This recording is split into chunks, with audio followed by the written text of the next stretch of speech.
If you were going to bet on an original movie to be a box office hit, what genre would you pick? The truth is, there is only one genre that again and again provides hits across both film and television. These types of movies have been around us for several years. We have always seen them announced everywhere. But how much do we really know about them? Let's talk about horror films. Here's Johnny! Horror is a film genre that is scary for the purpose of entertainment. These types of movies prey on the viewer's biggest fears and worst nightmares. From clowns, like in It, to the obsessed artists, like in Black Swan.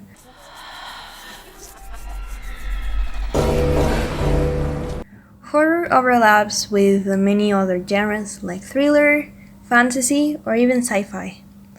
But what does a horror movie need to have to be considered a horror film?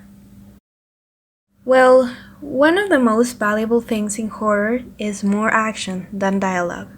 Show the audience, don't tell them, what the characters are afraid of. A good example is Bird Box.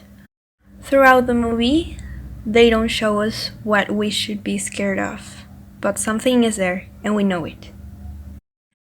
As the famous horror fiction writer H.P. Lovecraft said, the oldest and strongest kind of fear is fear of the unknown. And well, this is basically what screenwriters write in order to create suspense, which is basically pacing the story and the action to take viewers by surprise. Suspense and the last point I made about more action than dialogue basically go hand by hand, because without the last point, suspense would not have the same reaction on people. And another thing that helps to create this kind of atmosphere around horror films is jump scares.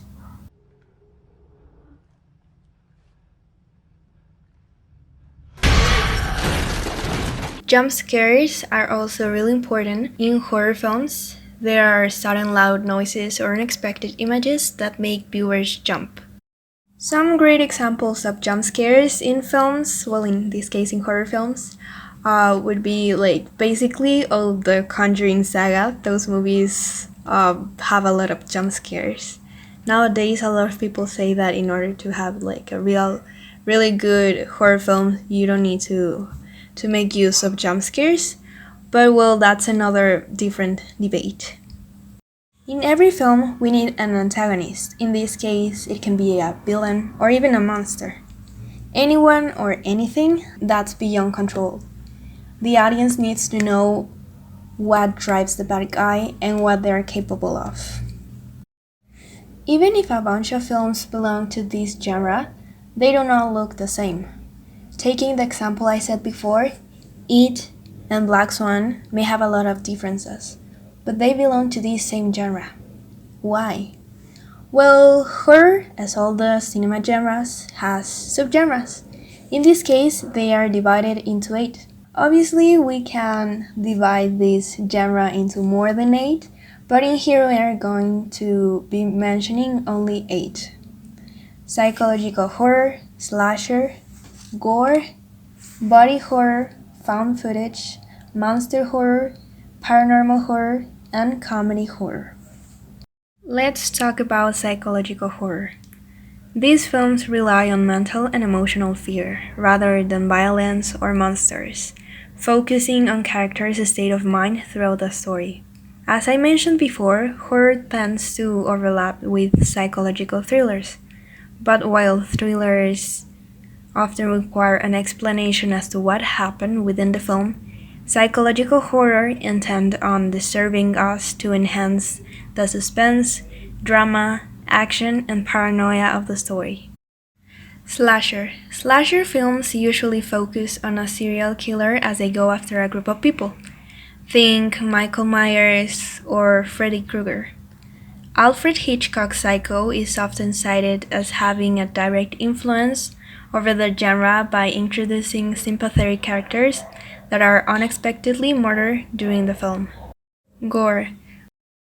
Gore films, also called splatter films, focus on the vulnerability of the human body, often with frequent close-ups. This subgenre includes one of the most acclaimed franchises ever, Saw. Personally, I don't like gore a lot, but I would definitely watch more of them just for the experience. Body horror. Closely related to gore, body horror films may feature grotesque or psychological disturbing scenes of the human body that has been severely altered. Filmmaker David Cronenberg is considered pioneer in the body subgenre. Found footage. Found footage is a horror genre in which movies are filmed as if they were discovered by the filmmakers rather than created by them. For instance, main characters finding footage of an unknown evil or an old video recorder. You may recognize this genre from the Blair Witch Project since the marketing was strange. Everyone said that it was a real found footage film. The Blair Witch Project is the most famous and acclaimed found footage till these days. Monster horror. Many horror films capitalize on the fear of the unknown by featuring frightening monsters from science fiction and dark fantasy. Werewolves, vampires, aliens are often the main antagonists of these stories. Most recently, undead and zombie films have been an especially popular form of the classic monster movie.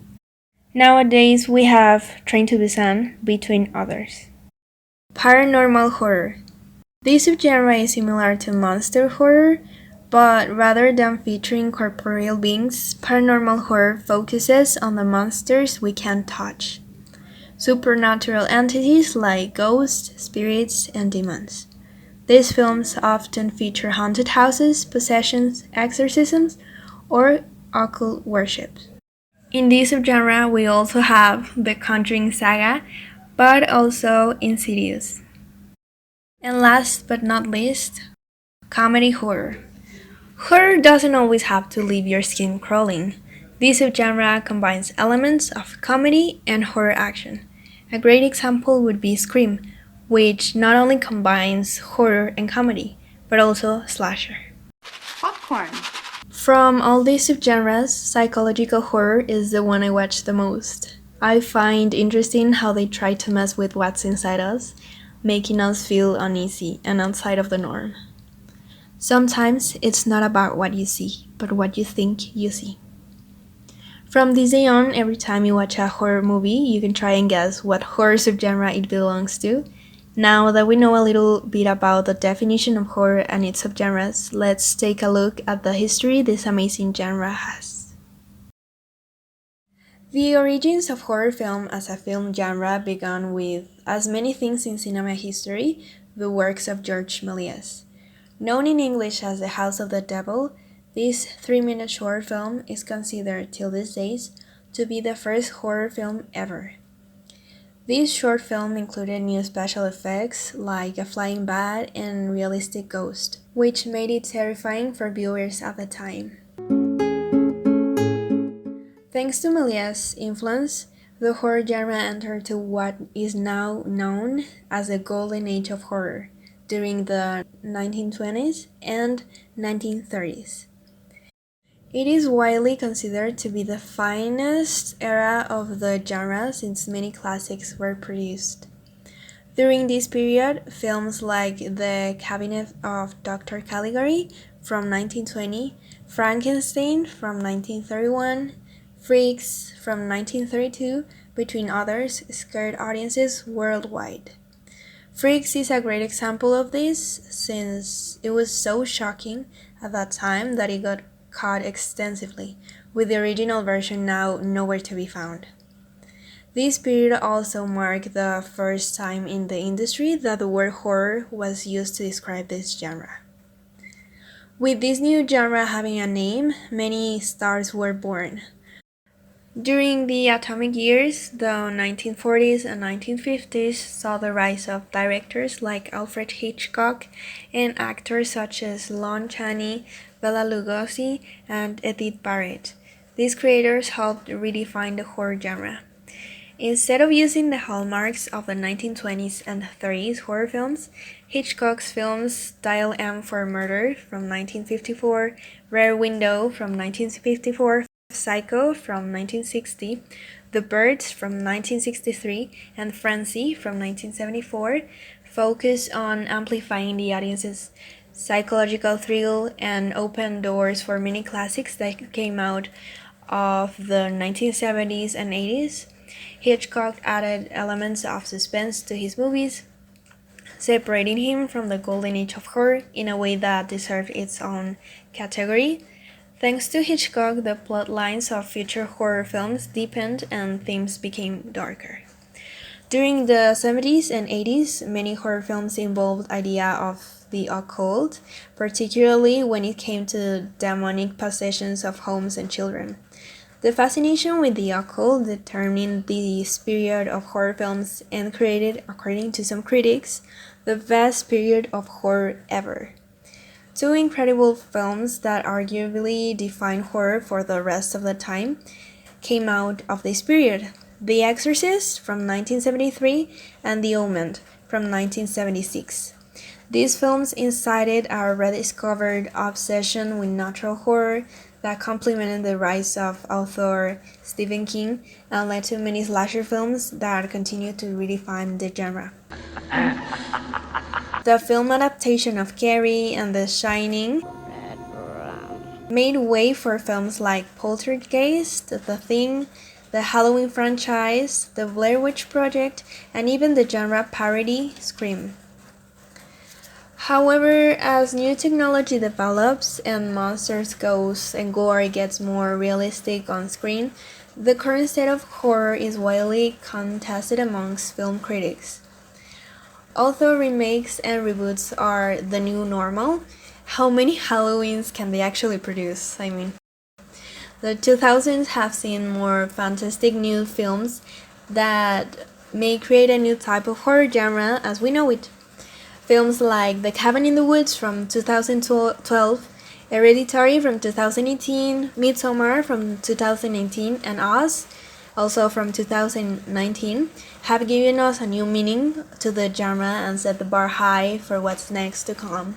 Because of their modern plot lines that reflect everyday life and society in more subtle ways, creating a bigger commentary on the intersection between horror and reality.